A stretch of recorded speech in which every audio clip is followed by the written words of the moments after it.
All right, welcome back to Two Cousins, One Couch, a virtual gathering curated to help families think about our dynamics, to talk about what we've inherited, and to learn and heal through honest conversation, all in an effort to make room for deeper understanding. Now, this is episode 7, Lie and Deny, the stories we tell ourselves to survive. And as always, I look forward to what we're going to unpack. Thank you, Tina. You can definitely turn our music off. I appreciate you for being our maestro. Now, before we get to unzipping too much baggage, I want to stop and introduce myself because I heard we might have some new cousins on this couch with us. My name is Goze, and I am the oldest grandchild and granddaughter on my little limb of our family tree.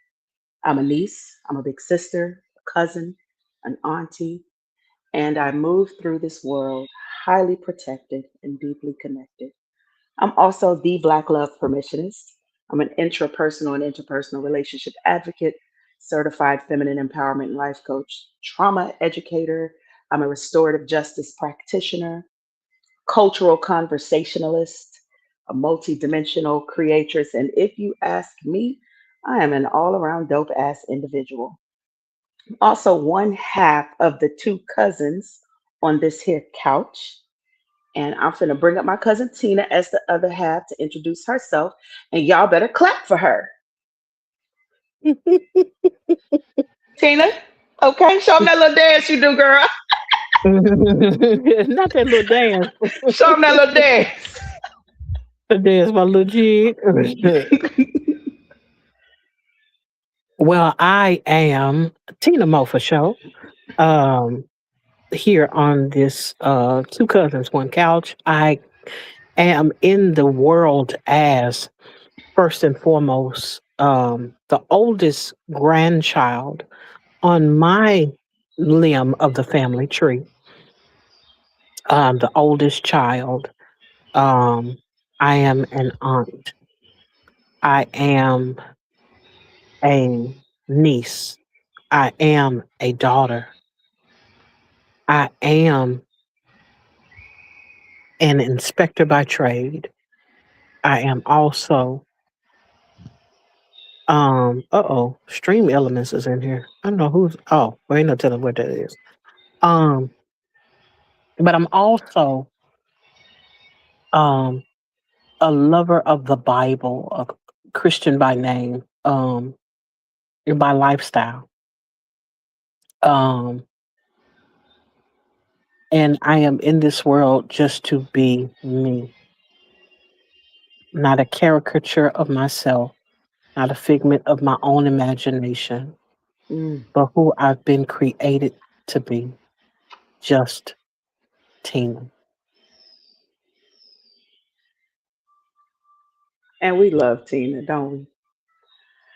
Now, if you've been following us for a while, you know that Tina and I come from a family of professional jawjackers.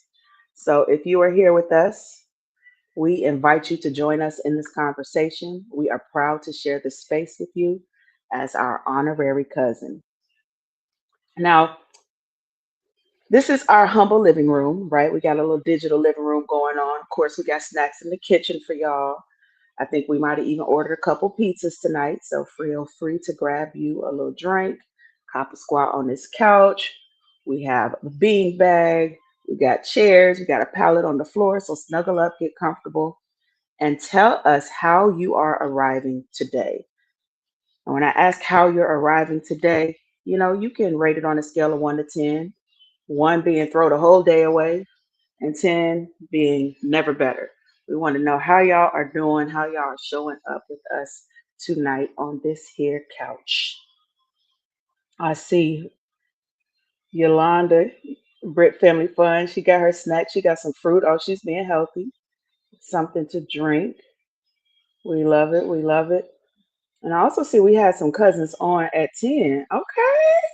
Black people showing up early. We love Mm-mm. this. We support that. Yolanda's at a 7. All right, all right. Tina, how you checking in tonight? Between 1 to 10. Between 1 to 10, I could say I'm right now at about an 8. Oh, snap. You at an 8? Okay. Well, then let's just go Mhm. ahead and lean into gratitude. This is the time of night when we do our gratitude and what we call our church announcements. So, Tina, share with the class, what are you grateful for today? Well, today I can say that I'm grateful for new opportunities, getting things done. I had some paperwork that I had been um, having some trouble with trying to complete and turn in to the proper authorities or what have you, and got some things done today. So I feel quite accomplished in having those things done. My baby sister came in to help me with some of that paperwork, and Mm, it was a beautiful thing. Of course, I love spending time with my baby sister anyway. Which mm-hmm. I found out today, which I could add to um, my thankfulness, which is my baby sister said that she had been listening to my content, and I didn't know that. Oh, And so when she said that she was listening in last night, and I think she had heard like something in the past, like from Jeopardy or something, but she was listening last night to me and Antonice. She said, I even heard you shout out mom last night. She was like doing your big one. I was like, oh wow. ooh, I And love so that. yeah, I was like, wow, I cannot believe that my baby sister is listening to me. And she was telling me how, she had meant to listen to us while we were live, but she had forgotten. She said, you know how you walk into one room and then you go into another one, hit that threshold, you don't know what you came in there for. She had one of them Mm-hmm. moments. All of us had a problem. And so I was like, I understood where she was coming from then, but she said she caught the replay and she watched it, and she said we did pretty good. And so I was happy, I was glad that she was saying that it was good to her. And so I'm like, Oh, wow, that touched me in that um my folks can be brutally honest. If you are raggedy, they will tell you, you know what, it's a hole in you, you need to fix mm-hmm. that. And Okay. so they don't mind letting you know if stuff ain't just all that, you got the Mm-hmm. struggle bus going. And so to hear from her and have such rave reviews from her, that was like the cherry on top today, Yes, above the yes, things that she yes. came in to do with me and for me. And so I'm just most certainly am glad. I see you, Danielle, and I know you got to get you some rest. Okay. Yeah, Danielle was sneaking on the REST. phone talking to us last time. Mm-hmm. We Mm-hmm. we we always appreciate having you here. And I see we got Ernest Johnson, my hubby hubster, on here. Good evening, ladies. He brought the cookies and he's at a Mm-hmm. 6. Love it, Mm. love it. Um, let's see. I would say, what am I grateful for today? Well, I'm grateful for a lot of things. I'm grateful for growth. I've been having one of those moments. I was talking to my bestie last night Mhm. about, you know, in short, I'm not where I want to be, but I'm absolutely nowhere near where I used to be. Mhm. And and I am grateful for growth and evolution and a change in attitude. Some of the challenges that I've had within the last 6 months even have taught me a lot about sometimes it's not what you're going through, but how you are perceiving what you're going through. Mhm. So that's where my gratitude lies. Um, you got any church announcements? I feel like you kind of gave us your church announcements, hanging out with your sister, but you might have something else. No, actually, I do have some church announcements. I can look at it from a couple of perspectives. I didn't expect to go here. In that, I try to stay in the vein of transparency. I was filling out some paperwork today and I started crying. I was having one of those moments where I had like a dose of reality, so to speak. Mm, mm, Um, I had to take a moment to assess where am I really right now, and mm-hmm, to label the things that I have issues with and talk about the struggles that my day to day struggles, you know.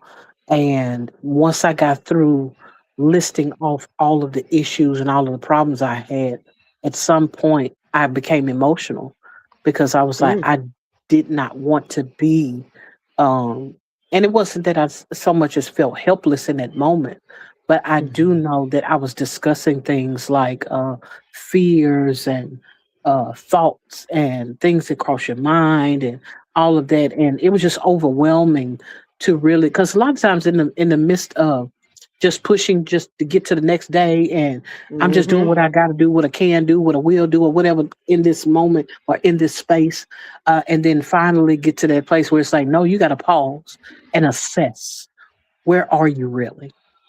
Let's write this down.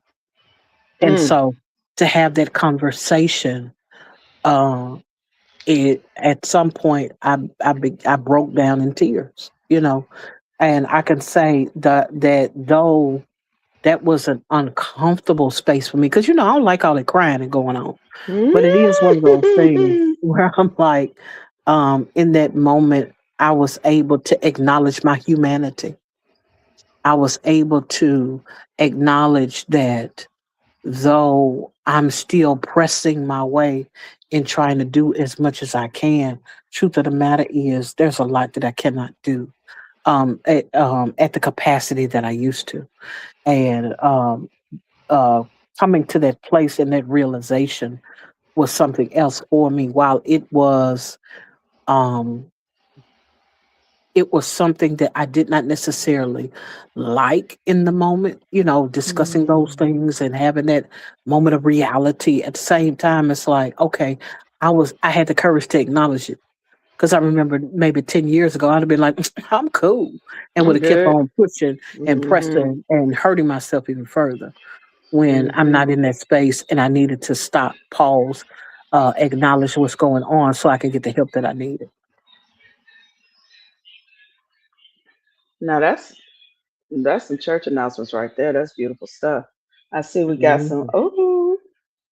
Oh, speaking of Anthony's too real, I hope you heard uh, what Tina was saying earlier about her sister tuning in to y'all's show, and I got to hear it today, and I just love just watching how the show is unfolding and evolving. It's beautiful. Uh, so, hello to all our honorary cousins. Welcome, welcome. Is Hey this? again, Micah. You said Thank him you. that. He been looking at me off and on all day, I guess. Mm. Okay. Yeah, I would say my church announcements is from my side of the family tree.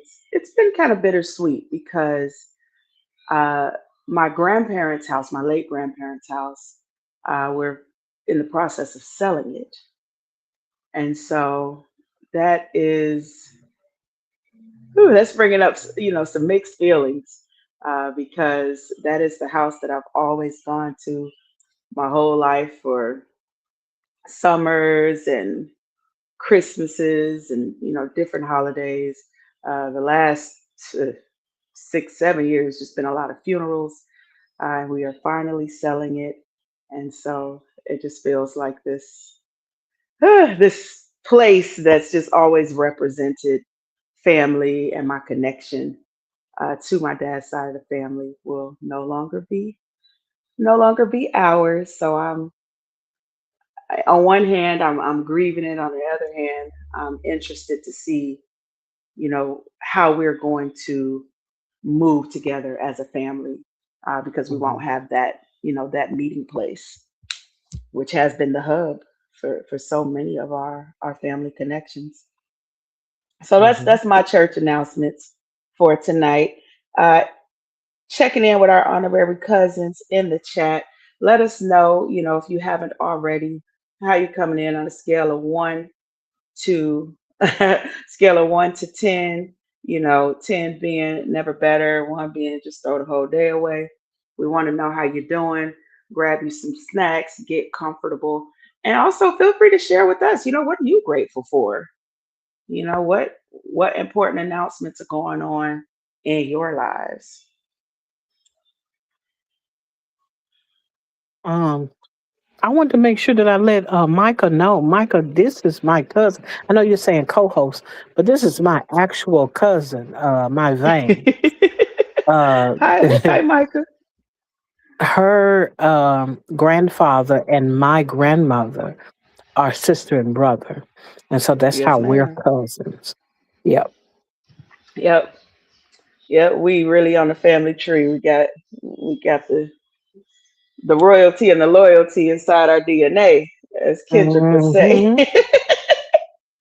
But Right. y'all are honorary cousins. We're so happy to have you here. So let's see. I guess we're gonna get on into it. Last time we came together as a family, we really dug into a conversation around voice and choice. Hmm. And I think what we're going to discuss tonight is like the perfect follow up. So Hmm. we're going into exploring the stories that we tell ourselves in order to survive.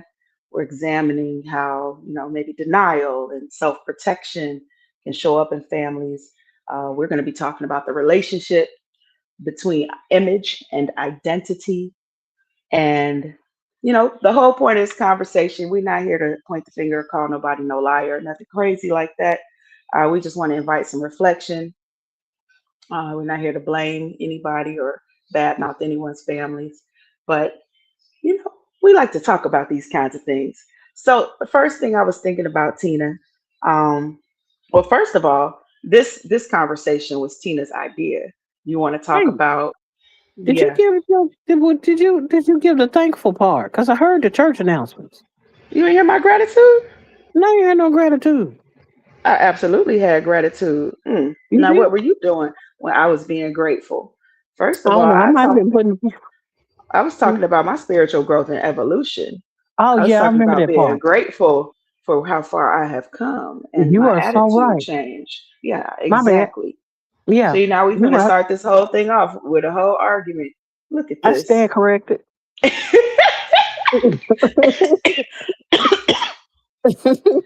Okay, I'm grateful. I ain't have to fight Tina tonight. I Um, don't want none. I don't want it. Ah, okay. So I was thinking maybe you could tell us, what was on your mind when you were coming up with this topic. I know it was in the middle of one of our conversations. Oftentimes that's how our show topics come up. We'll be talking about something and one of us will go, ding. Hmm. Lie and deny the things that we tell ourselves to survive. It's one of those things that came up because I still have this wrestling with oh wow. Won't be doing that, but I wonder where they are. Whose channel is he on? We got a troll. Oh, how cute. Hmm. Okay, little trolly troll. Let's get you up out of here. This is not one of our cousins. I'm trying to find him, but he's somewhere. I don't know where he is though. I don't know where Yeah, this man is. it finna get booted right up out of here. I know that. As soon as I find him, because I can't find where he is. That's crazy. Well, yeah, well, he's somewhere. Count your Yeah, but days, troll. count your days. Count your days. I know, right? This is something else. Oh, but anyway, I'll find him when I find him. But it's one of those things that I consider as it pertains to the fact that when it comes to Sandra, we got two trolls in here back to back. Two trolls and two cousins. Yeah, That's you just crazy got work. famous. Did you just get famous, cuz? Huh? I, I think I'm getting trolled off of your fame, cuz. T Oh, that's Brown, funny. long time, long time. How you been? I am doing well. If I might say so, I am well and shall be well. Or it Period. is well and it shall be well. So glad. Trolls be gone. That's what T Brown said. Okay. T Brown, Mm. welcome to Two Cousins, One Couch. You are our honorary cuz. We appreciate you. Thanks for passing through. Grab your little snack out the kitchen on your way. Ooh, child. Did we get rid of them? I have not located them. It's a possibility that they could be on one two reels channels or something like that, unless it's in one of yours. Because they definitely are not in mine. So Oh, okay, let whoever me that see. brand spanking new troll is, I've never seen before. Ooh, a It's shiny my new troll. children. Look at us. Shiny, shiny Let me new see if I troll. can find them on mine. I can't imagine that, but it could happen, I That suppose. man said, "Who's trolling? I'm being real." This is a gooning channel. I could be a moderating spirit for you. Oh, that is Oops, she hilarious. said they are on my channel. Okay, let me go find them. Oh, Who is your child. channel? I assume she's talking about me. Oh, it's my channel. Oh, it's Oh your well, channel too? she's modding on my channel, so she most Oh, if she she got got you. them, she got them. Oh, Yeah. security. Cool. Okay, I see. As you were Appreciate that. saying, cuz. Most certainly. This is what I'm talking about. Yolanda in the house. Mm-hmm. But back to what I was saying about lie and deny. Um, we learned how to lie from somewhere, and I think I've touched on that a couple of times throughout the past 12 months about how we have all this messaging that tells us rather than be open and honest, forthcoming, and transparent, just lie. Just lie till our soul's content. Just lie until don't nobody know what the heck we talking about. Just lie. And a lot of times it's about trying to survive a moment. It's about trying to survive a um a mindset or survive a particular area as it pertains to our lives. Because we can be trying to survive trauma a lot of times, and rather than Mm-hmm. face the fact that you know someone may have just wronged us in one of the most horrible of ways. We'd rather be like, it wasn't that bad. Hey, everybody makes mistakes. But the truth of the matter is, it may take us years to get over that trauma, decades to Mm, get over the trauma. And sometimes, in the whole aspect of being willing to lie and deny, part of that is I'm trying to survive this moment and feel like I have some semblance of a steady mindset.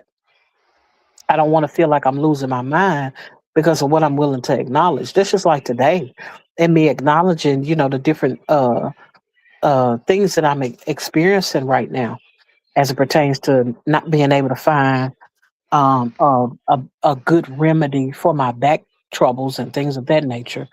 And mm, of you all who have had or experienced back trouble, you know how that can be tricky.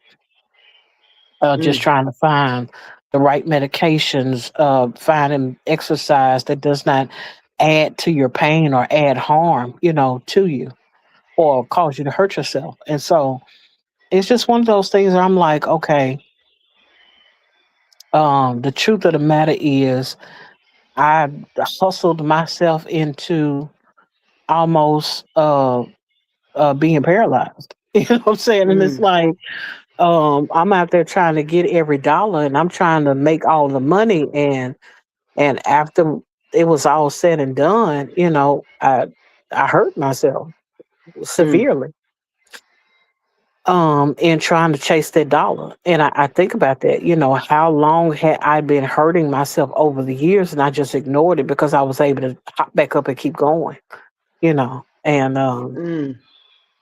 and it took today for me to admit that, hey, I do have problems.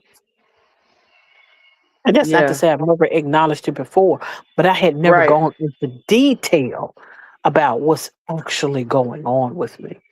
And but I didn't learn that at first. I learned that you just, I'll be all right and you keep it pushing because nobody Mm. wants to hear your sad story. No one is offering you, a pat on the back for tears. It's like my tears make other people uncomfortable. Therefore, I'm not willing to divulge what I'm actually going through with people. And so Mm. I have learned that lying and denying can be a great part of a person's life if they don't have a safe place to land. If they have if they don't even have the courage to say what's going on with them, they will tell them rebrand their experience as a story that has nothing to do with what's actually going on. They will rebrand their experience into something that's a little more palatable to be able to explain to someone else so they're not looking at you like, oh, you're just trying to be a charity case or you're just trying to do this and then the other. So they'll rebrand it to make themselves either look like the hero or make themselves look like a villain sometimes, depending on just not wanting to look like they're weak or they're broken or they're hurting. Mm. Yeah. So I'm hearing you like you're talking about, what inspired you.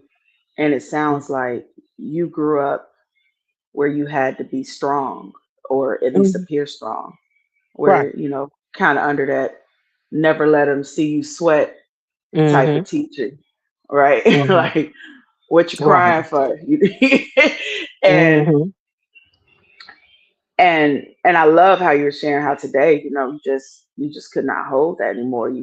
You ended up crying, you ended up sharing, you know, with people you probably would have normally kind of kept up that armor with, and you just ended up letting it out tonight.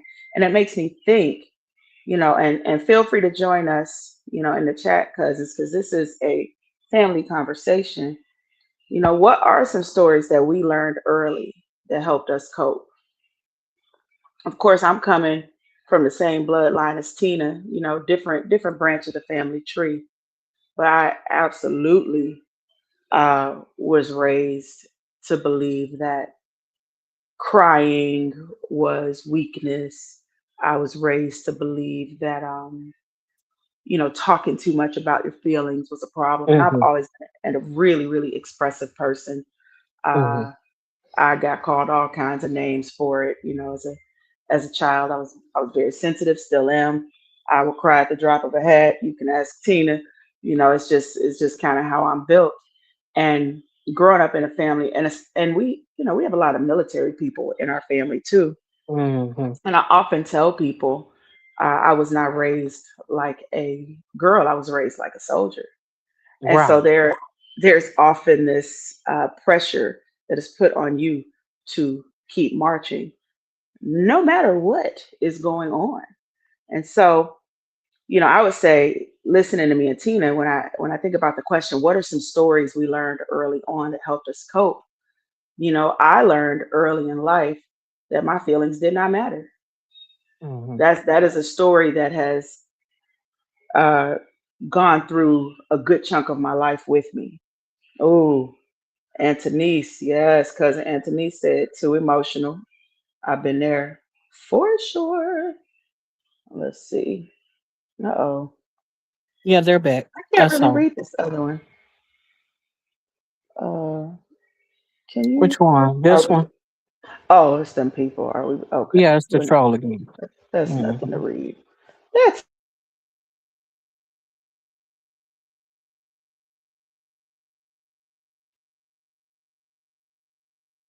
Oh, while we're waiting on her to come back, I'm sure she's having a couple of technical difficulties. But one thing that she was both saying that as it pertains to having a um, cousin. Can you hear me? military. Yeah, I can hear you just fine. I, I was trying to. scroll up and scrolled my cell phone out. My apologies, everybody. I am back. You could just time them Um, out, Anthony's. You can just time them out 24 hours. They ain't gonna do nothing but make another page and come back. Definitely got your work cut out for you with that one. mm, I'm so But as grateful you that were we, saying, you yeah. said, well, Oh, I was gonna say I'm so grateful we have the cousins that we have in this room.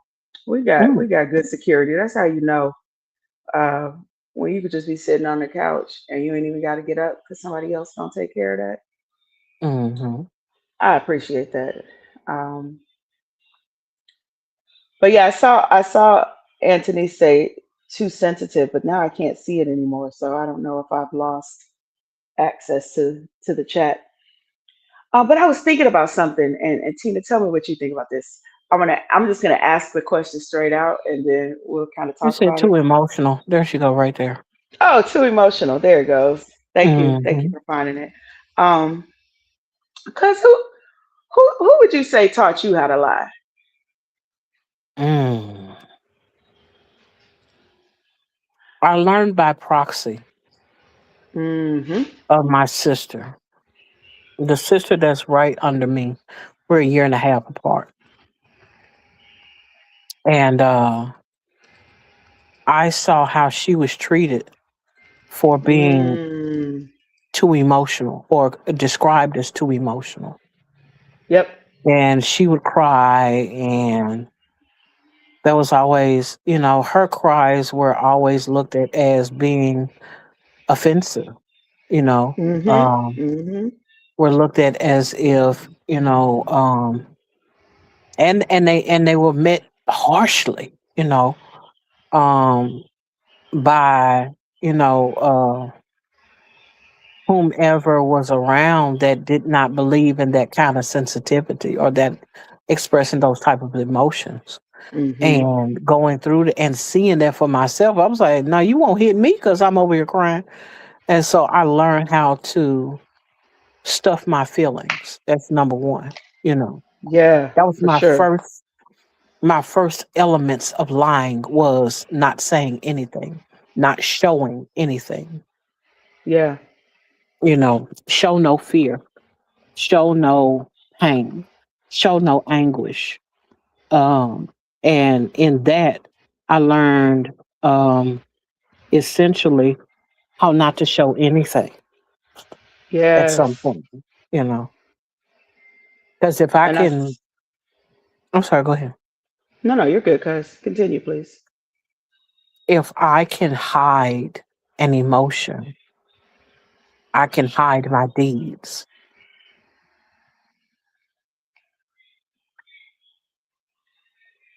Yeah, that's felt.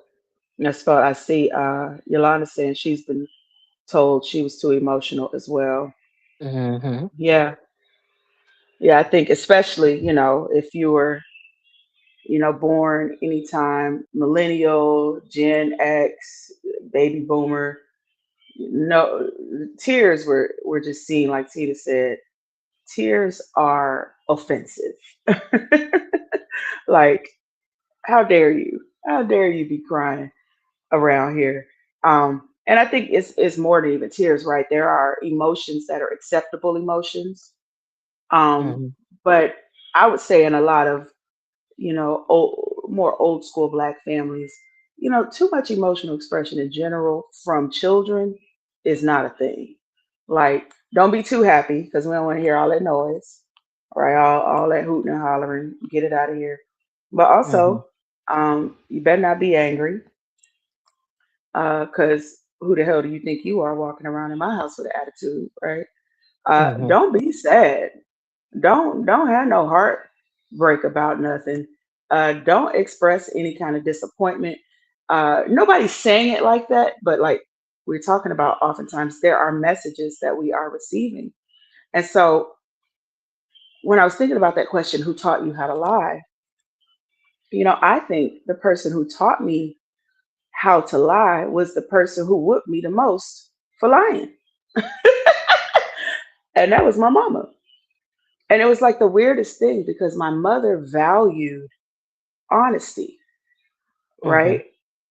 And rest her soul, love my mama. May she always rest in peace. But she definitely had a weird way of trying to get me to open up about things because Mm-hmm. I would be honest naturally. And I believe Mm-hmm. that children are typically pretty honest, right? Honest to a fault, right? Sit up there and Mm-hmm. yell up out at the family dinner, some business they wasn't supposed to be yelling out. Uh, Mm-hmm. kids kids will tell everybody at the top of their lungs how somebody breath stank, and now Mm-hmm. everybody's embarrassed. Kids don't Mm-hmm. care.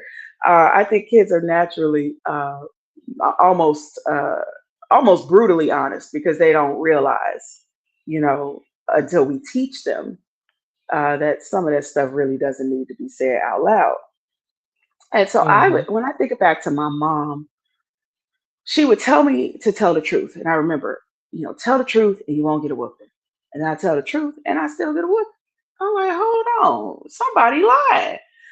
And so after a while, I'm like, oh, I just gotta lie better.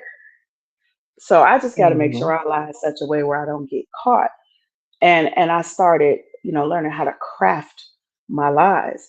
And I think oftentimes unintentionally, parents, grandparents, teachers, right? They teach children to lie when they're Mm-hmm. tone policing us, right? And they're telling kids, to fix your face, watch your tone, forcing you to comply, um, forcing you to do things that maybe you don't want to do, Mm-hmm. because oftentimes, and you could tell me what you think about this, Tina, I find a lot of Black parents, especially the older school Black parents, they're doing a lot of this to protect their image Yes. because they don't want to be seen as a person that has, a misbehaving child, a child who's not, showing up to represent the family brand. It's Trollerson all up in here tonight. Yes, indeed. Oh, Yolanda said, absolutely got a whooping regardless. Yeah, kids have Mm-hmm. no filter at all. Yep. If you cried, told to get over it. Mm-hmm. Absolutely. And we're just going to skip on over that gremlin who showed up in the chat. So, anyway, what are your thoughts, dear cousin? Um, Would you there say that was a sometimes the adults policing. teach the kids? Yeah, yeah, you're taught to lie. I know that at some point, if you go back in history, there was for preservation. Yes, yes, for sure. Respect. And Yes. I have to take it back that far mainly because a Yeah, lot of times people don't understand the history of why people do the things that they do. Um, absolutely. and it's one of those things where I don't ever want to take lightly the fact that people don't who don't know their history don't exactly understand what it is about it that is still being carried on from generation to generation, Mm-hmm. and how much of their trauma is passed on mainly because people do not understand things that Yep. are operating from generation to generation and what it presents itself as well. Because if it's one thing that I come to understand, it's the fact that you making us look bad initially Yep. started with a thing of, if one person does it, everyone gets in trouble. Yeah. If one person does it, we all suffer because we're Yeah. all punished at the same time. Yeah. Um, and on top of that, you don't want to become the example Yeah. before everyone else because they'll treat you worse and watch and make force us to watch you as you're punished, you know. Yeah. Yep. And Yep. so, yeah, there's no telling what all went through the minds of fathers who had to watch their children go through things and watch their wives go through things. And so everyone had a unified front of, hey, you don't do these types of things in front of other people. Yeah. And that's for your safety. And it ended up translating into, don't be going nowhere embarrassing me. You Yep. know, you're gonna Yep. make me look bad. Um, because there were certain standards that were embedded because that was the way that you're supposed to carry yourself. Yep. And those presuppositions passed down from generation to generation, each one maybe becoming weaker as it pertains to the original idea, gets watered down, and now you're just doing things just because somebody said do it, without taking into consideration how much has changed and how much no longer affects you in that way, where you have to continue carrying on those particular cycles of Yep. what would be considered normalcy. Because at the end of the day, if the person becomes the authority figure in that home, they feel like how I look matters. Whether it's how I look matters to my society, to my Mhm. neighbors, to my environment, Mhm.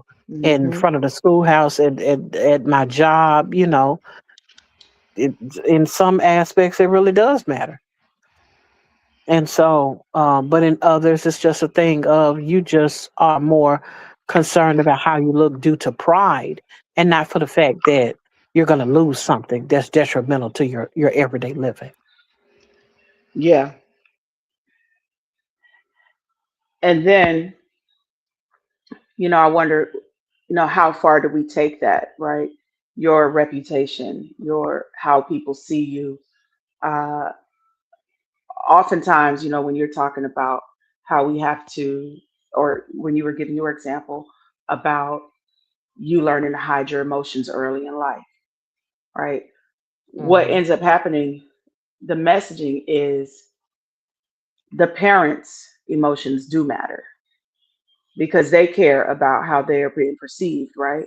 And if they're being Hmm. perceived in a way that doesn't feel good, that is bringing up emotions. Emotions are being catered to. Hmm. And so then you start learning, well, whose image actually matters, right? Whose emotions do matter. Hmm. Who gets to be honest, in this home space, and who doesn't. Hmm. Um, and then that makes me also think, obviously, as you're sharing your story, learning how to mask your feelings, that served you. It has served you, right? It's been, I'm Yes. sure you've benefited from it. You said even looking at the difference between how your sister was treated and then learning like, shoot, that ain't gonna be me, right? I'm sure that has protected you. I can definitely say, um, I've been protected. You know, even to this day, I'm a person who is very uh, feelings oriented, but baby, I Hmm. don't share that with everybody. Um, Hmm. so when are some times where it has served you that you can think of, even in your adult life?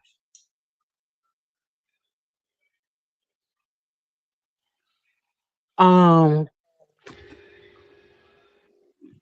Knowing how to speak, when to speak, has gotten me,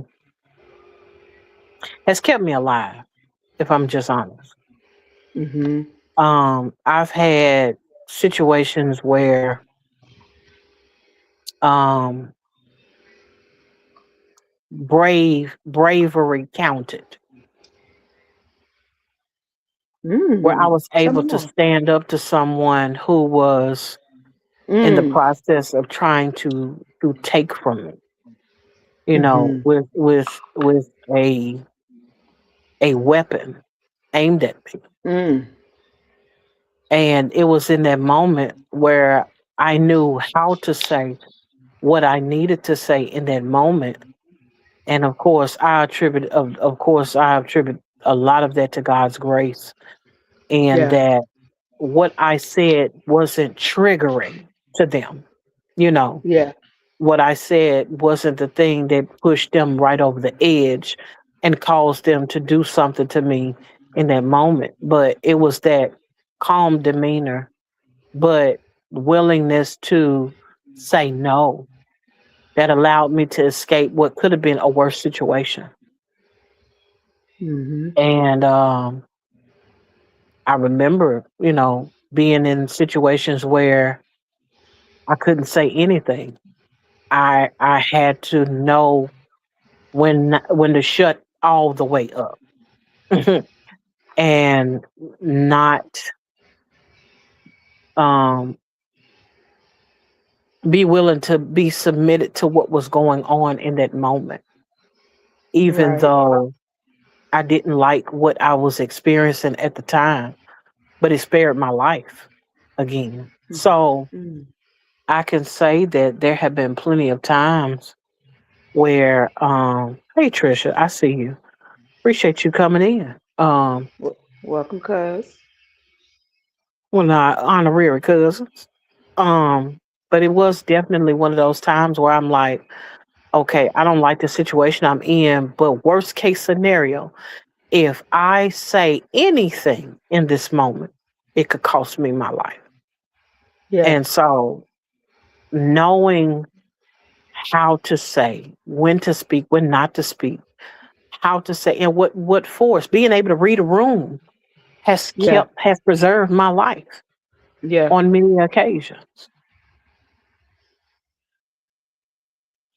Yeah, for sure.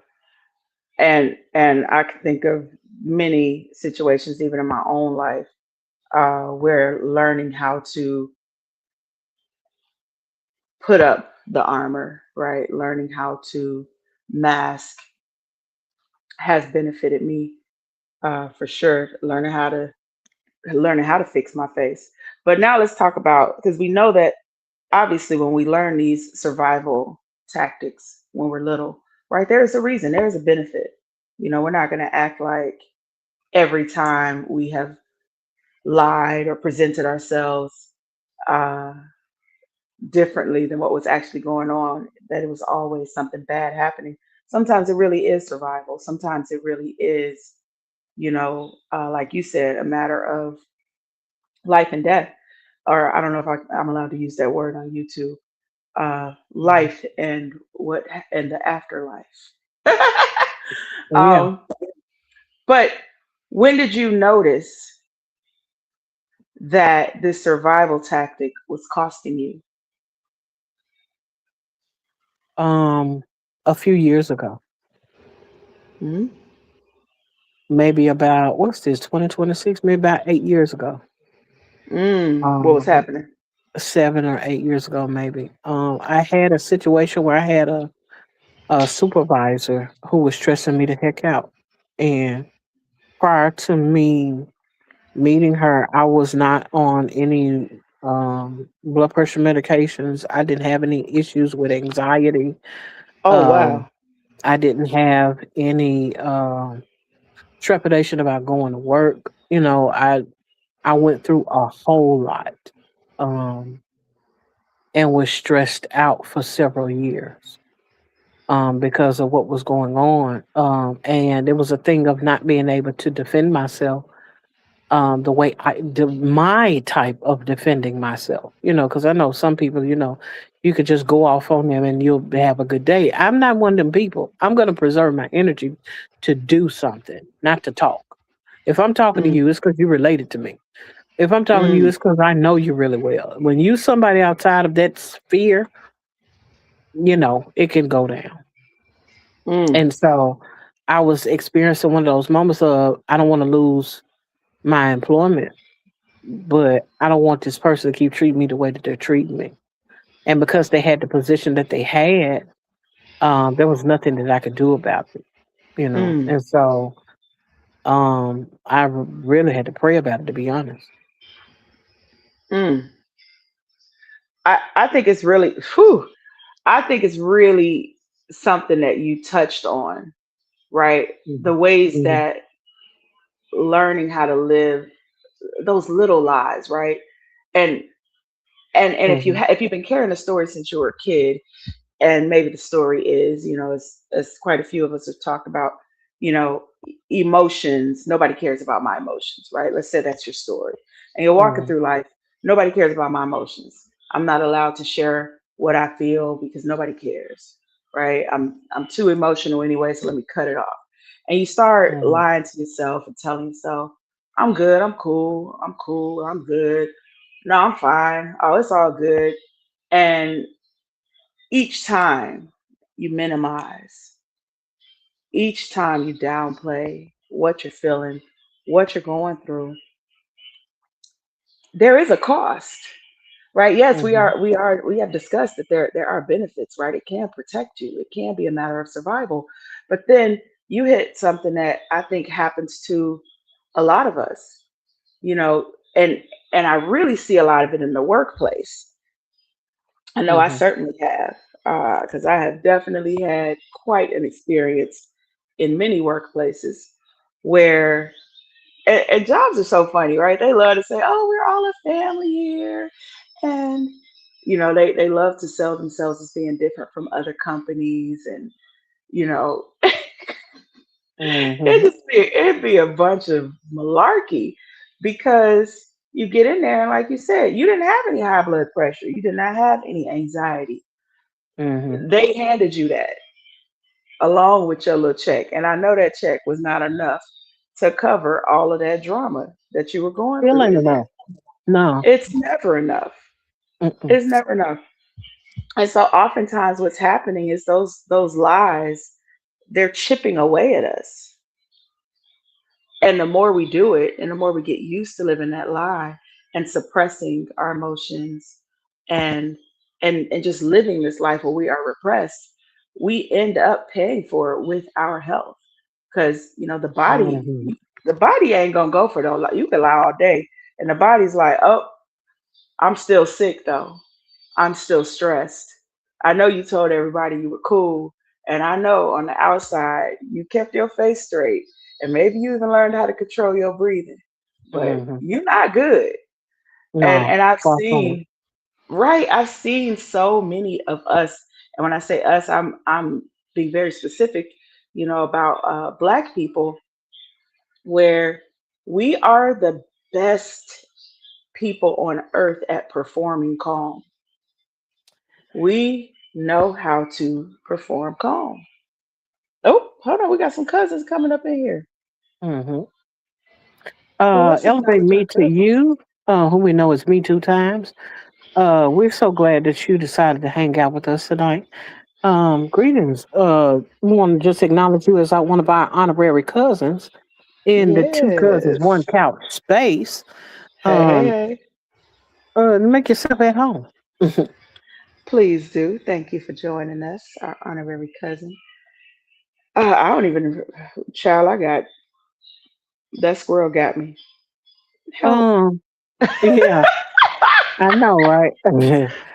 But it's one of those things that I think about as it pertains to um, the whole thing of being in those toxic spaces Mm-hmm. and what we've experienced. Yeah, I get the thing about being black, but there was another layer to it because I was Mm-hmm. being suppressed by another woman. And it wasn't, Mm. at some point, there was only she and I. We were the only two women on the crew, her as a supervisor and me as a worker. Yet I was being Mm. completely suppressed by her, oppressed by her. And Mm-hmm. it was in that I was like, this ain't even fair. When you got your position, I was applauding you. I was clapping it up for you. I was celebrating Mm. you. But then you get the position, and it's like now you try to put your foot on my neck, and I didn't understand that it was unnecessary when I wanted her to have the position that she had because I felt like she represented us, quote unquote. But Mm. it was Mm. one Mm. of Mm. those things where it's like, okay, now it's something else. I'm like, don't be threatened by me because I work with excellence. Just know that you have a good worker. Why you can't look at it from that perspective?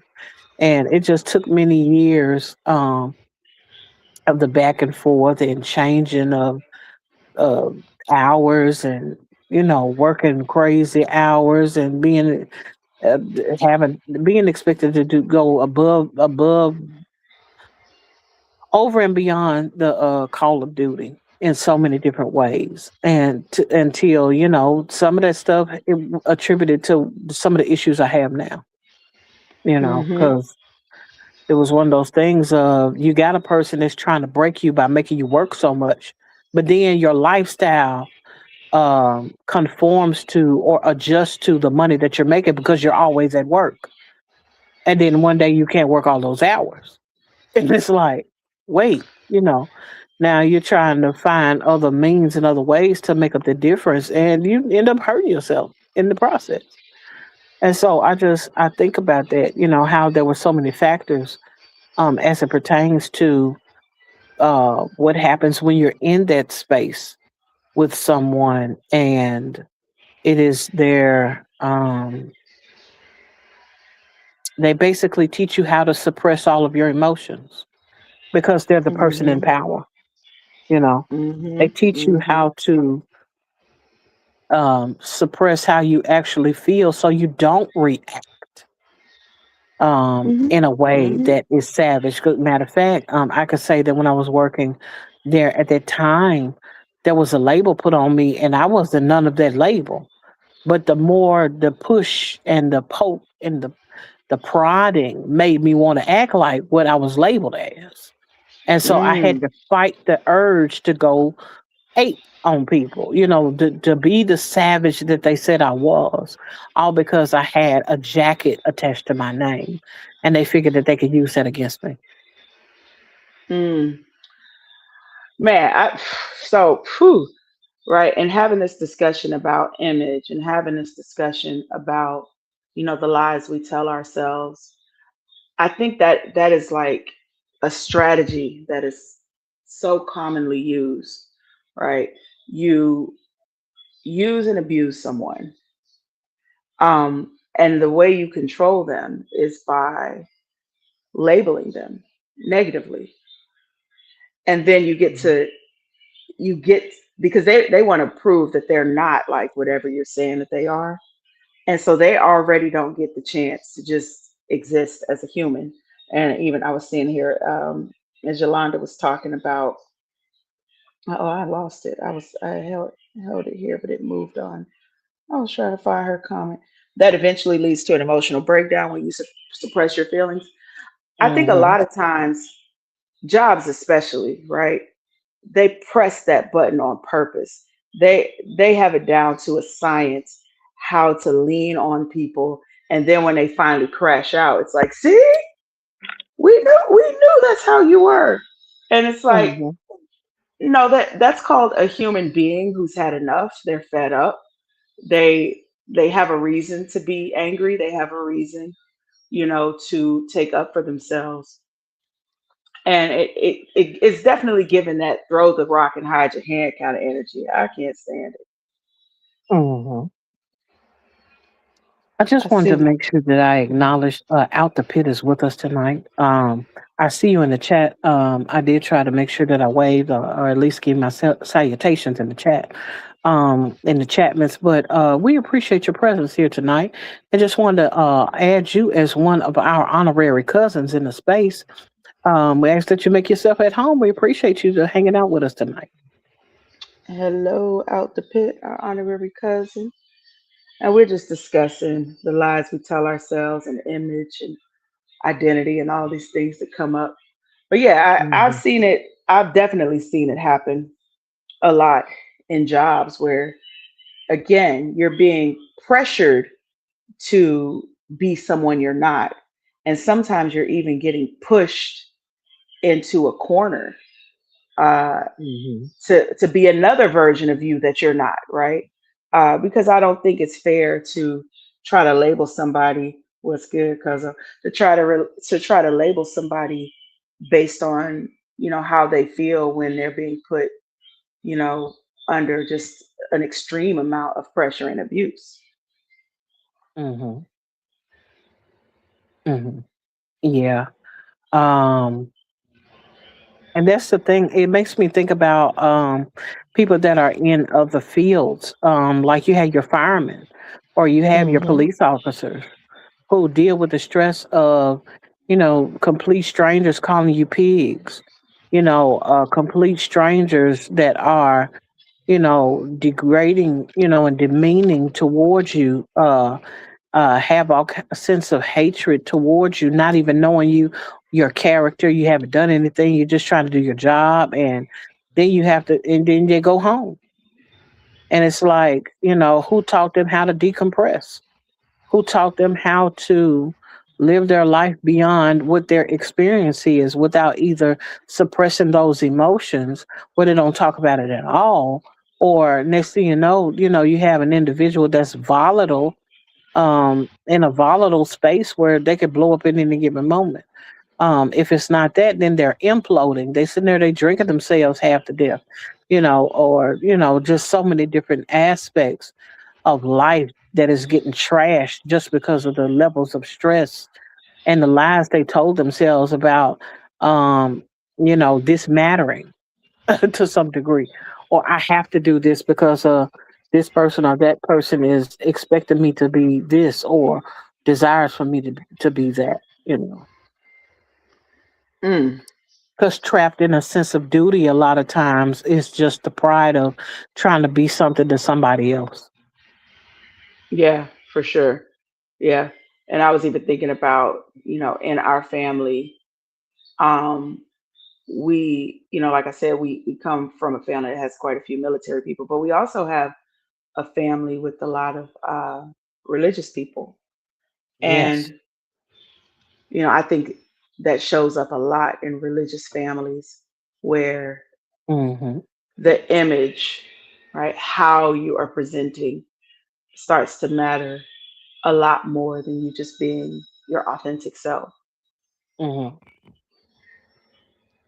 Um, I think that being attached to something or being a part of something that identifies you can be a trap in and of itself.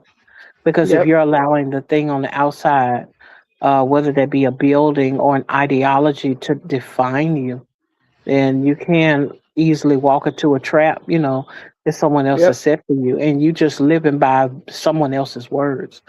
On the other hand, I do believe that people have a innate desire to be connected, whether that's connected to one another or being more connected to their own families, connected to their past, connected to what they consider as God, in their lives, in one way or another. And so I think about that as it pertains to that desire can be hijacked by anyone.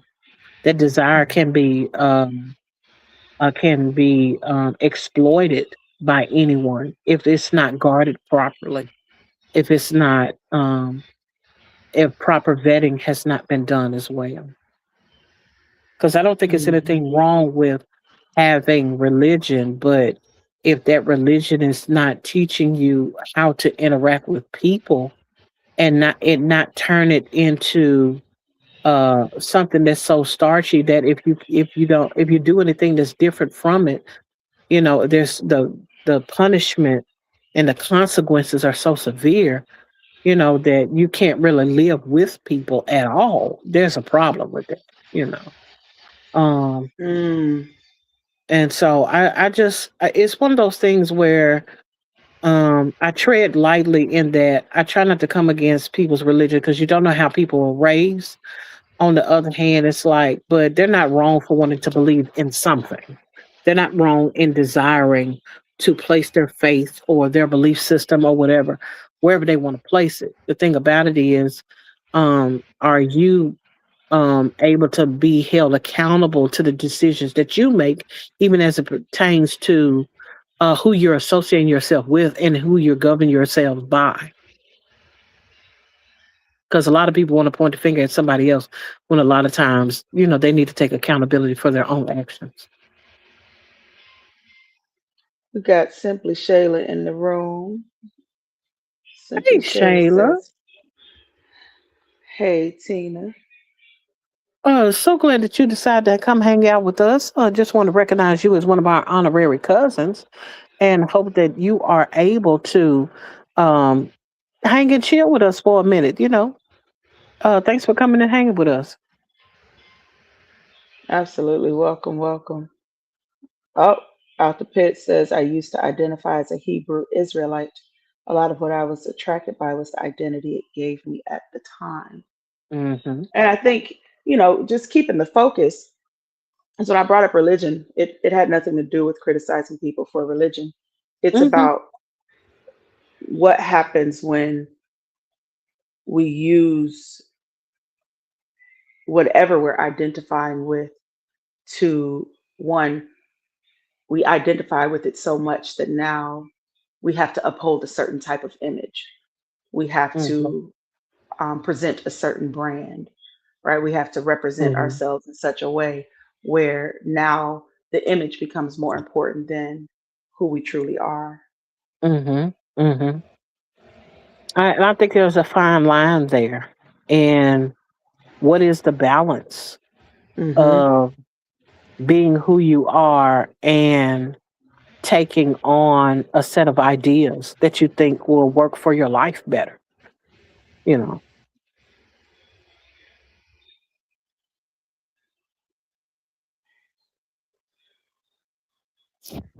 Is you okay? I have really enjoyed this. I'm looking at the comments, and then hold on. I think I saw something else. Out the Pit said religion can be a great tool. Simply Shayla said, thank you. I'll be counting down the time to midnight. Then it'll be my birthday. Oh, snap. Well, you Central Standard Time, 'cause if you still counting to 12 o'clock, you on the same time Uh, I'm on. okay. We got to make sure we stop at midnight and celebrate her birthday. Out the Pit says, Yeah, facts. I found identity, but kind of lost authenticity. Yeah. yeah. 'Cause Mhm. I think that happens with a lot of people, right? Mhm. Whatever the thing is, Tina brought up sometimes police officers, but whatever it is, right? You're a parent, you're a police officer, you're involved in some sort of religion, whatever that thing is that you are identifying super strongly with, you know, at what point does the image become more important than the truth? At what point Mhm. does what you're presenting mean more to you than who you actually are? I Mhm. think, those are important questions. So I hear where you're coming from, cuz. Mhm. Yeah, because I think it's a thing about taking inventory. Are you Hmm. still being you? Are you still you? I understand the becoming process. I understand the whole thing of, oh, I need to learn what I can and cannot take on as it pertains to a thing. My whole thing is don't go in lying to yourself. Hmm. Don't become Hmm. something that you're not. That's not authentically you. Um, and I get the whole thing of, if I wasn't, if I've never done karate or if I've never done taekwondo or whatever that may have come across or what have you, and I'm not expecting to be go out here and act like I'm a black belt and I'm just getting started. I haven't mastered things yet. If I'm just getting started, I got me a good white belt. That's it, and trying to work my way up to a brown belt or something, but I haven't made it to the black belt. And so in that, I take into consideration that some people present themselves like they have a black belt in something they only have a yellow belt in. They are just beginning in something.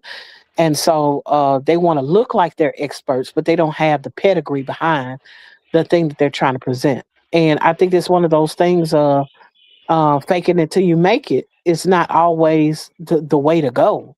You're just lying to yourself. I love fake it till you make it. I mean, I love that you brought that point up, right? Because I think Hmm. that can definitely be one of those kind of origin survival stories, right? Hmm. That goes Yeah. along with, if the story is nobody cares about how I feel, right? Or the story is I got to do whatever I got to do to get ahead. That fake it till you make it can certainly be Hmm. something that's taught to you young. So then when you bring up, oh, well, you know, don't lie to yourself, when you start identifying with things like religion or maybe some sort of service based career or becoming a parent, oftentimes I don't think people are aware, right, that they're lying to themselves.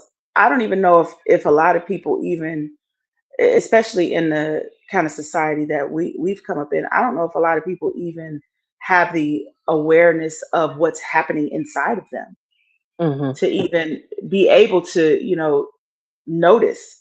if they're lying to themselves, if they're just getting pulled into something, if they are not being who they truly are. Because if you've been hiding from who you are your whole life, lying to yourself about what you feel, telling yourself you good when you're not, man, you're not even trained to tap into your own intuition. You're not even trained to have any sort of discernment around the decisions that you're making.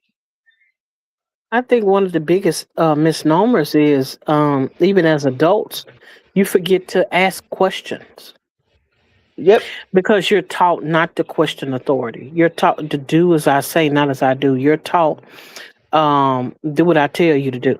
You know, um, and you're taught you go to school, you do what the teacher tell you to do.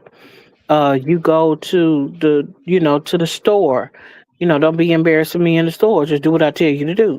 And you get that messaging when you're younger to the point where you forget that you actually have a voice and you have a mind that goes outside of, because you were inquisitive as a kid. You had yep, questions about things. There is always some question that a kid has, but what they don't have all the time is an avenue in which to discuss those things. Um, yep, and so, but growing up, not being able to discuss things is what kind of makes people, causes people to be entrapped in that whole thing of, oh, I shouldn't say nothing. I don't want to rock the boat, and things of that nature. When in fact, no, the fact that this question has popped into your mind means that you need an answer, because that answer may navigate you in the space where you need to be and not just where you landed. yep. And I see we got Um, another cousin in the chat. hmm Anywhere, anytime. JD is in the building. I appreciate you. Just want to acknowledge you as one of our honorary cousins. We appreciate you in the space tonight. Hola, cuz out the pit says, I believe you're taught not to ask questions. I would agree. I was thinking that as you were sharing. Hmm Then as you grow, you have the same questions, but you've become more afraid of the answers. Yeah, mm Yeah, because yeah, for it's sure. in some ways the answers will shake up our metron. It will shake up our foundational principles in some way, especially if it's been built on someone else. What happens when you have to look your parent in the face and notice that they're not perfect? Yep. What does that actually do to you? When I remember one day I had this, and I mean, you can laugh if you want to. Don't make me no difference. I remember at some point in time that I had this thing. But this lady said I'm about to doze off. Oh, I'm she's gonna done just her allow you to best. play. I Thank you just for finished hanging with this us, one thing. Anthony's. By all means, get you some rest. We the late night crew. Um, Please. yes, indeed. But what I can say is, I remember when I was younger, and I had this weird thing about believing everything that I was told. If adults said it, I believed it. Open Oh. and shut case, and was very, very green because of that. I remember growing up one day thinking that we were delivered from the stork down the chimney. Now, I don't know where this story came from. I don't know if it was a combination between something my mama said, something I read in the Bible, and something, I don't know. And something I saw in a cartoon. All I know was, you didn't read about no stork in your Bible, child. child, now I ain't finished telling you the story though. I thought that we was Okay. delivered by a stork, and I thought my mama was a virgin like Mary. Oh. She had never known a man. But I knew I had a daddy. Didn't put two and two together. Then one day, I remember thinking to myself, hey, we didn't come down no chimney. Hey, babies come out of humans. Uh oh. Oh no, my daddy has defiled my mother. And I was like, stupid. No, that's how you was born. I Not defiled. What? I was mad at my daddy. I'm like, how dare he? I wasn't ready for that one. I mean, because I thought she was unblemished. Now, this is my own mind doing its own Unblemished. thing. These words are cracking me up. How old were you even thinking about I, someone I being don't remember. blemished? I was young, whatever it was, and I was old, finding out differently. I might have started thinking about Tickled. it like when I was like 3 to 4 or 5, maybe. But I didn't stop thinking that until I was like maybe 8, 9, or 10 or something like that. So I think a good 5 years I was out here slow as a box of rocks. But, you know, I found out differently. I was like, I can't believe it. Mm, mm, mm, mm, mm. That's funny. I was thinking about,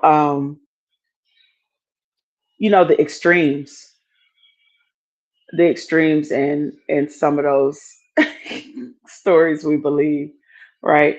Like on one hand, we're talking about when you minimize, it's not that bad. I've been through worse. It's okay. Sometimes we make mountains out of the molehills too, and that's a Hmm. lie, right? I can't trust nobody, or this idea that all of a certain type of person is bad, whatever bad means to you. Um, Hmm. and so we can find ourselves either acting like everything's cool when it's not, or we can find ourselves, just walking around, with this big chip on our shoulders that the world is out to get us, and Hmm. everybody's in cahoots. Hmm. There's always a disaster waiting for us around the corner. Um, Hmm. I've seen that show up uh, as well. I think that's when I think about a lot of adults. I think that's where a lot of us walk around with that anxiety, right? Because we're kind of vacillating between suppressing our emotions, right? Telling ourselves stuff ain't that bad, but then having this heightened sense of something terrible is going to happen, right? At the same time, Hmm. feeling like we have to be hyper vigilant because you just never know. Hold on. And you ain't the only one who believed the stork story, Tina. Hmm. I mean, it's one of those things where, you recognize your own ignorance at some point. But I think all of that could have been resolved if I was just able to ask some questions. And I don't know if I felt comfortable with asking that question when I was younger, because I know that Mm, if I didn't know nothing else, I knew that sex or anything close to it was a taboo topic. mm. Because if it weren't so taboo, I would have known something by the time I was over there thinking that the stork had us, How old sliding were down the you? Do you chimney. remember? It'd have been like 8 or 9 or 10 or something like that. Gotcha. And were you already familiar with? Oh, were you already familiar with sex at that age? Yes, but uh, yes and no. It was one of those things of, okay, I can't even remember. I have to remember how old I was because I do know a few things. I got suspended in the fourth grade, and it probably would have been around that same time. That the light bulbs came on, a lot of them at a young age, but they weren't all. They were all for a long time. I was exposed to a lot of pornography growing up. Um, my grandfather had a satellite. I knew all the channels by heart because he would watch them. Not just sitting there watching, but he would like go past them in the middle of the day in broad daylight. And I'm like, I wouldn't be like one of those kids like, oh, I saw this and I saw that. I didn't say nothing. I just looked, paid attention to what was happening, paid attention to what channel it was on, and remember and memorized it. And so And so in the middle of the night, I would be watching stuff I ain't had no business watching. Well, later on, I would go through stuff in the house and whatnot. And I found uncle's he had pornography and or corn, because I don't think you say the p word, but he had corn Right. in the house, and then we found it. Shoot, they took it to school like they're giant dummies, but we still took it. And me and my sister, the one that's right under me, we got suspended from school. So around that same time, I think was me kind of learning things. You know, you see stuff, but you don't know what it is. And I had a lot of that. I had a lot Got it. of I saw things, I heard things, but I didn't have a definition for the things that I saw and heard. Makes sense. Makes sense. So Hmm. you had been introduced to it, but in such an inappropriate way. But Hmm. your little kid brain still wasn't connecting. Like, oh, this is what my parents did. Right. Had no idea. Yeah, I get that. I get that. Blue Shade is laughing. Hmm. This is this is Hey, Donald. interesting. I just want to acknowledge Donald as one of our honorary cousins. I see you. I just want to acknowledge you. Appreciate you for sharing the space with us tonight and hanging out with us. Hello, hello, our honorary cousin. Welcome, welcome. We are happy to have you here. And we are talking about the stories we tell ourselves to survive, whether they are good stories, whether they're stories that don't feel so good. I think we can all admit that there have been times in our life where we have either believed a lie or told ourselves a lie or told somebody else a lie, whether it was by minimizing how we felt or catastrophizing. So, if you have ever had that experience, you are in good company. Okay, well, let's talk about this because I've been thinking about this idea of forgiveness. And, I've seen this a lot. I, I really see it a lot with little kids, um, where in families, a child does something that is, you know, not acceptable based on whatever family culture they're in. And they're told, to say you're sorry, right? Uh, and the kid might not. Oftentimes, the kid ain't sorry, right? The kid did it, they meant it, they were happy to do it. It was important to them to do it.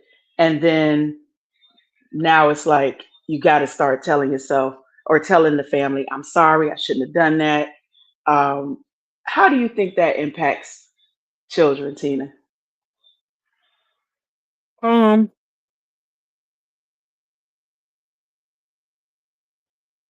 I don't think the kids have proper outlets, to be honest, to be able to discuss things in a way that would not, number one, shatter who they are as children, but can inform them properly without being um, perverse or crude or cruel in nature. Um, I think that one of the biggest things is teaching kids how to be themselves. It's so hard because, as much as a person would want their child to go in a particular way, it does not necessarily mean um it does not necessarily mean that we always have the best um idea about where children should go, how they should learn, what they Yeah, can and cannot handle, and things of that nature. And I think it's just about having an open line of a communication with yeah, children, you know. yeah. And that's tough, right? Because I feel like this entire conversation is talking about a certain balance, right? Because on one hand, you do want to teach children to take accountability for themselves, just like you were saying Hmm. when we were talking about religion, right? What is that difference between taking accountability for, however we're identifying as a spiritual being, but on the flip side, being authentically who we are? And Mhm. and what does that look like? How do you balance all those things out? And with children, you're trying to raise children to be decent human beings. You're trying to raise them to know how to move through society in an appropriate manner. But then when does pushing them to behave or be appropriate, when does that turn into you turning them into somebody that they're not? You know, how can you teach a child how to be themselves, and on the flip side, train them to have a certain set of values, that will, help them get through life. I don't think that's easy. I would never want to be a parent. Oh, we got some new cousins in the chat. Looney Tunes. So glad to see you out tonight. Appreciate your presence. Um, just want to acknowledge you as one of our honorary cousins in the space of the two cousins, one couch, and Hmm. hopefully you'll get something out what we're talking about tonight as it pertains to lie and deny. Some of these things we be telling ourselves just to survive moments, you know. Yeah, for sure, for sure. Oh, wait, what's happening here? Donald Oh, is being a bit aggressive, and if he don't watch himself, he will get banned. oh, yeah, that's it. Yeah, this is a show about family and overcoming in the family. So, let's all just be mindful. Again, reading the room. We reading the room in here. Um, but I was thinking about when I was bringing up, kind of forcing children into apologies, how that could even overflow into us kind of living in this world where we force forgiveness, right? Even when the forgiveness isn't necessarily even there, right? But there is this almost this ritual of you do something that somebody considers wrong, then there's this apology ritual and this what's up? Oh, I thought you said something, cuz. Mm-mm. And then, you know, somebody has to, kind of almost behave as if they're okay with things, even if they're not, even if they're saying, they're apologizing for things that maybe they didn't mean to apologize for, or they're now feeling this pressure to forgive somebody that maybe they don't even, feel the need to forgive. Um, I was even thinking about, I used to have a ton of frustration toward my dad. And just, to be fully transparent with all my honorary cousins in here. So my dad went to prison when I was in my 20s. I think I was about 23 up until, and he was there for about 14 years. And I remember when he first went in, you know, I was a good church girl at that time. And so my immediate response was just like, you know what? Obviously, this is what God wanted. He needed to get caught. He needs to clean up his life. It's time for him to start over. And I was already moving into this position of, I want to forgive my dad. I want to support my dad. And to be honest, I hadn't even taken the time to sit with how my dad's behavior impacted me. I was just Mhm. already ready to get into that posture of how do I support him? How do I forgive him? How do I move forward? And it took some years, before I realized, I mean, years of denial and all of that, right? We're talking about the lying and denying. People were asking me about, well, Gose, it seems like, you know, maybe you have some daddy trauma. Maybe you have some issues that have come up in how your dad treated you. And oh no, I'm good. I'm good. I remember up until I was like 29, I kept thinking, I was good when I wasn't. And then one day it just Mhm. hit me and I was irate. All this just came piling down on me when I realized, oh, I have a lot of animosity toward this man. And I remember a friend of mine at the time asked me, well, I think you need, are you okay with forgiving? And I'm like, no, I'm not. And my whole life, based on how I'd been raised and based on, at the time what my religious beliefs were, I thought forgiveness was something I had to do. I didn't even think that it was an option to not forgive. I didn't even think that there was an option to sit with how I felt long enough. I thought forgiveness was something you had to offer immediately. I didn't even know, I didn't even know that there were other ways to go about things.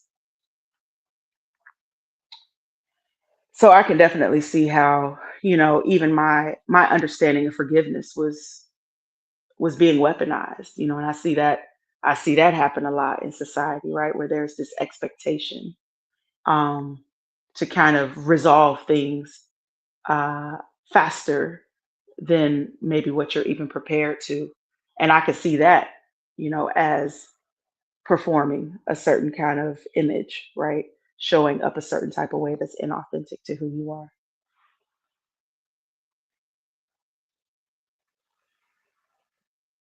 Oh, Donald has been dealt with.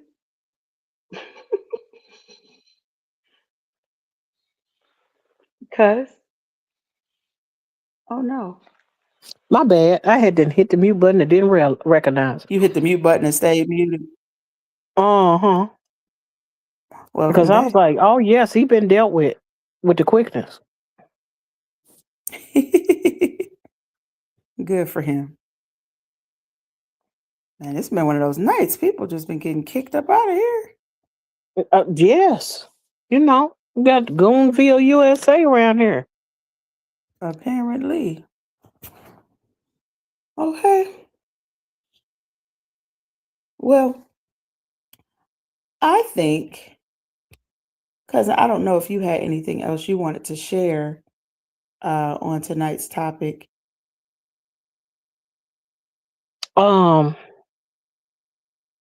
Not really. I think that this has been one of those things where, I mean, of course, I could do the wrap up if that's what you're talking about, but I think it's one of those things where I'm learning how to um, be a lot more honest with where I am in life, Yeah.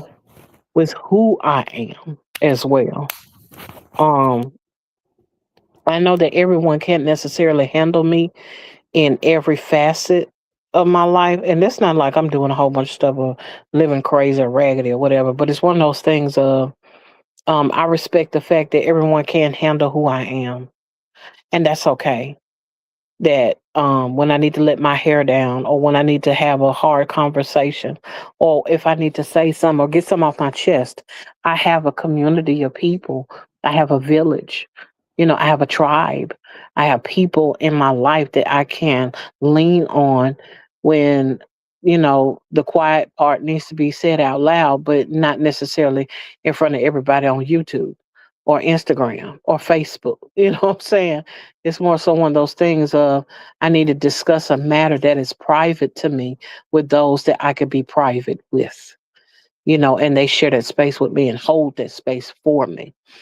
Um, and I think that's just where I am today, where I'm like, okay, since things are the way that they are, I want to be able to utilize those things to the best of my ability. Makes sense to me. Yeah, I think I can relate to that for sure. Um, I think every day, you know, going back to what you said earlier about being curious, right? Not just being curious when it comes to talking to other people, but being curious with myself. You know, I've been learning to ask myself more questions, to slow down more and make sure that all of me is in agreement, with whatever decisions are being made. Cuz sometimes, the mind will make a decision that the body ain't really down with, or the body will go along with something and the heart really ain't on board with. And so I've been, for myself really working on checking in and making sure that all of me is okay with the direction that I'm pointing myself in, or even making sure that I'm not being pulled in directions that none of me wants to go in.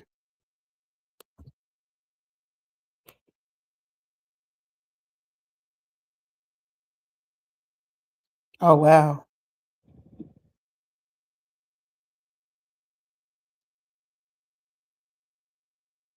No, Looney Tunes, you are not blocked. Thank you for speaking to everybody. We had a troll in the room that had to get put out, and that caused a bit of a stir. Tina, I don't know if you're muted. No, I shouldn't be. Can you hear me? Now I can. Oh no, I was uh while you were talking, I was trying to let Shayla know that that person, that individual, that last troll came after her specifically. And Mm-hmm. I was about to let her know to be careful. And just because you see my name and Anthony's name pop up at the same time, Anthony's is going to be it. That's just her chat rolls in at the same time mine does because of how the comment section is set up. But yeah, she, and I think that it's my StreamYard, not StreamYard, whatever this thing is, Stream Elements that's blocking my own comments. I'm like, what? I can't even say what I'm trying to say because it's blocking my comments. That's been happening to me all day. I'm gonna have to get a hold of Stream Elements. Cut that out. Mm. But Looney Tunes, I appreciate you as well. I see you. You said blessings, ladies. Much love and respect. You have a great Yes, same to morning. you. I know you're about to get out of here, but and I appreciate you for stopping by. Thanks, honorary cousin. Thank you, thank you. And then we have to wish our honorary cousin Simply Shayla a happy birthday. Oh, I got to put. Let me get my singing voice. Mm. Me, me, Hold on, I ain't ready me. yet. We gonna have to sing Happy a Melio song. birthday. I'm sorry. You gave me the key now. Now I'm about to sing. A Oh, happy yes, ma'am. birthday to you. Happy birthday to you. Happy birthday, dear Shayla. To Happy birthday to you. you. Yay! Yay! Got me out here singing. Yep, I'm we gonna have to got we got erase some this birthday live cake in because the kitchen. I can't let nobody hear me sing like that. Girl, I don't even got it on me, so I'm glad you had it. oh, Oh, well, oh, we it's appreciate official. Wait having a you. minute, Shirley, did you just turn 18? Didn't you? Was it 18 or 17? I think she just turned. She just got grown. Oh, just got grown. Yeah. Mhm. That remind me of something I saw on what you call it. Boy, that tickled me so bad. They were singing, "She's a woman, she's a woman, and she's a woman." That was tickling me so bad. They were singing to some little girl who had the change of life, and they were singing to her, and it tickled me.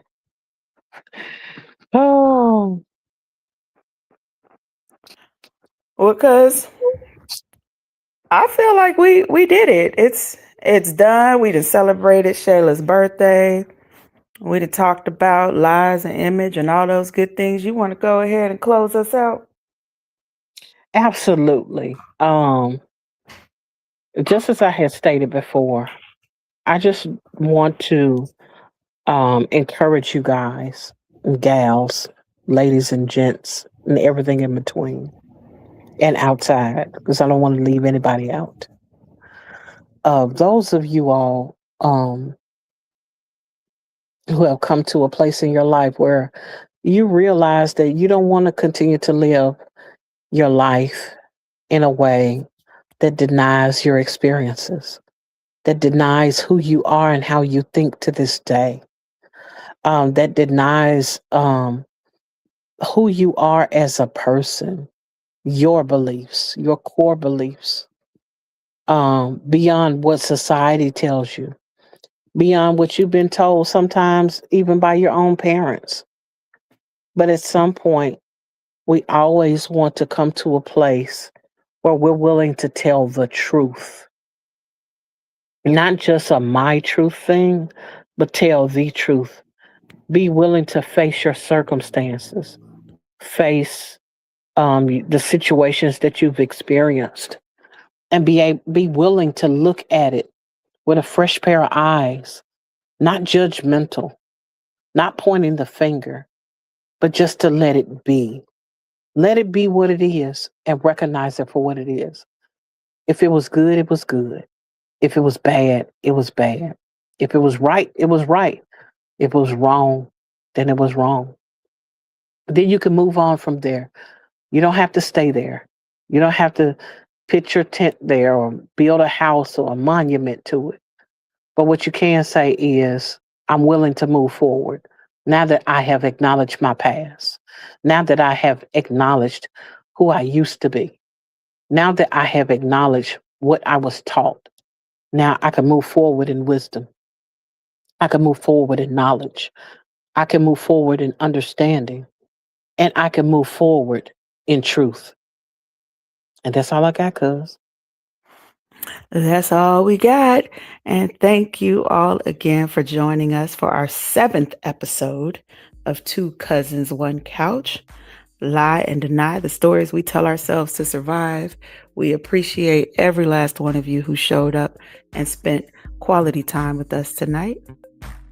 And you all have a wonderful night. And go to sleep, lay our fat heads down, because some of y'all sneaking on the phone hanging out with us. I know, right? Bye.